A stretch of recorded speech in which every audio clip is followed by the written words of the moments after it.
আমাদের দেশ নিরাপদ তো পরের কথা, জনগণ নিরাপদ তো পরের কথা। যারা আগামী দিনের দেশ পরিচালনা করবে তারা তো তার দলের কর্মীদেরকে নিরাপত্তা দিতে ব্যর্থ হয়েছে।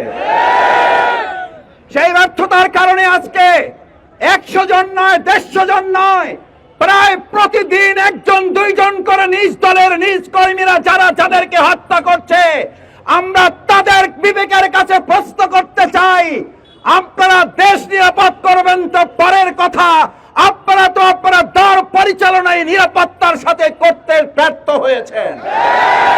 যারা দল পরিচালনায় ব্যর্থ, যারা দলের কর্মীর নিরাপত্তা দিতে ব্যর্থ, এই দেশের মানুষ বিশ্বাস করতে চায় না তারা দেশ পরিচালনায় সফল হবে, জনগণের নিরাপত্তা দিতে পারবে। এটা কল্পনা ছাড়া আর কিছুই নয়।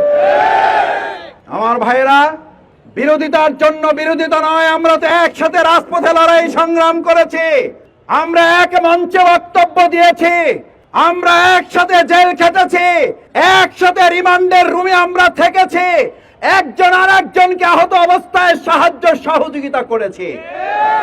কিন্তু আজ আমরা শুনতে পাই জামাত ইসলামীর সাথে তো জোটের প্রশ্নই ওঠে না, আমাদের অমুকের দরজা খোলা আছে।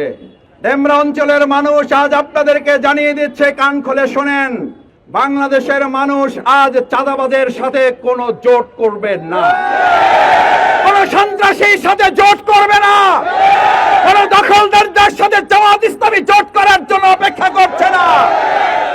জামাত ইসলামী এবার জোট করবে সৎ, দক্ষ, যোগ্য জনগণকে নিয়ে জোট করে আগামী দিনে বাংলাদেশের মানুষকে একটা নিরাপদ রাষ্ট্র উপহার দেওয়ার জন্য আমরা কাজ করে যাব। সংগ্রামী ভাই এবং বন্ধুগণ, 19 তারিখের সমাবেশ সেই বিচারের জন্য। আজ বিচারের সংস্কৃতি যদি চালু করা না যায়, যার কারণে আজকে হত্যাকাণ্ড বন্ধ করা যাচ্ছে না। আমার তো মনে হয় জামাত ইসলামী অন্য কোন দল যদি বিচার নাও চায়, তাহলে আজকে যারা নিজেদেরকে বড় দল দাবি করেন তাদের এই 10 মাসে প্রায় 2 শতাধিক খুনের কারণে তারাই তো আজকে সবচেয়ে বিচারের দাবি করার জন্য মাঠে নামা উচিত। বিচারের সংস্কৃতি যদি তুলে দেন তাহলে নিজেরা নিজেদেরকে রক্ষা করতে পারবেন না, যেমন রক্ষা করতে পারে নাই আওয়ামী লীগ, যেমন রক্ষা করতে পারে নাই ছাত্রলীগ, স্বেচ্ছাসেবক লীগ এবং যুবলীগ।